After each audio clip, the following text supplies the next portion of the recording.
Dalam setiap situasi, kita selalu memasukkan hal yang kita sebut sebagai keterbatasan ke dalam anggapan yang bersifat negatif.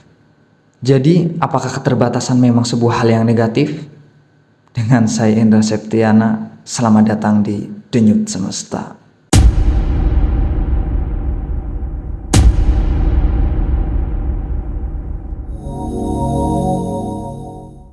Sebelumnya kita pernah mendengar kisah ketika Tuhan memerintahkan Nabi Musa untuk mencari Khidir. Nabi Musa kala itu diantarkan oleh seorang teman yang bernama Nun. Kita melihat kedudukan Nun di sini adalah sebagai asisten Nabi Musa. Dia membawa makanan atau membantu hal-hal yang memang Nabi Musa butuhkan. Ketika itu asisten Nabi Musa membawa toples yang isinya adalah ikan yang sudah matang dan siap santap. Dan ketika mereka telah sampai di suatu tempat, Nabi Musa bertanya pada asistennya, "Nun, mana makanannya? Mana ikannya? Sudah lapar ini saya." Lantas Nun atau asistennya menjawab, "Ya Allah, ya Nabi, saya lupa. Itu ikan ketika tadi sampai di Majma' al-Bahrain, itu ikan tiba-tiba meloncat dari toples. Ikannya hidup kembali dan meloncat ke dalam air laut ya Nabi." "Di mana?"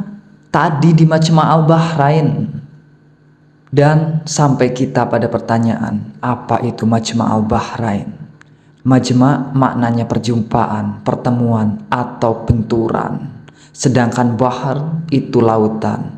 Bahrain dua lautan. Jadi Majma' al-Bahrain ada benturan di antara dua lautan. Kita tahu di Timur Tengah sana ada dua arus yang saling berbenturan yang mereka sebut sebagai Majma' al-Bahrain. Jadi kenapa? Apa di balik peristiwa itu? Rahasia apa yang tersembunyi di dalamnya? Ketika kita mengalami benturan-benturan dalam langkah kita, kita semestinya harus bersyukur kepada Tuhan. Disitulah letak sesuatu yang sebelumnya mati menjadi hidup. Sesuatu yang sebelumnya buntu menjadi terbuka. Sesuatu yang sebelumnya gelap menjadi terang benderang. Keadaan yang seolah-olah kita anggap sebagai kesulitan, di balik itulah Tuhan menyembunyikan rahasianya. Jadi saya, Anda, kita semua, janganlah kita terlalu curiga dengan kesusahan, kesempitan, kesengsaraan, dan keterbatasan.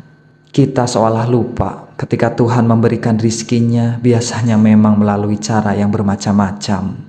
Ketika Tuhan memberikan harta banyak kepada kita, jangan-jangan Tuhan sedang memberikan malapetaka kepada kita.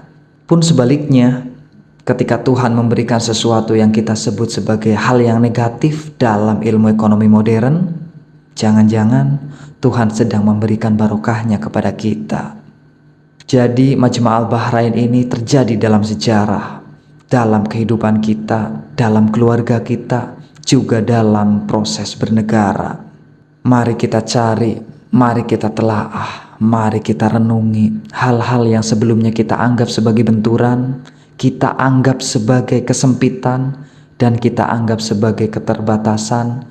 Barangkali itu adalah prosesi atau momentum di mana kita akan hidup kembali atau hidup sepenuhnya. Disitulah ikan yang sudah kita masak, yang kita anggap sudah mati, dia bisa hidup kembali. Tuhan telah berjanji, Tuhan telah menjanjikannya, dan janji Tuhan itu bukan keajaiban, tetapi janji Tuhan kita terjemahkan dalam hukum-hukum alam dan prosesi sejarah yang bersifat rasional. Wassalamualaikum warahmatullahi wabarakatuh.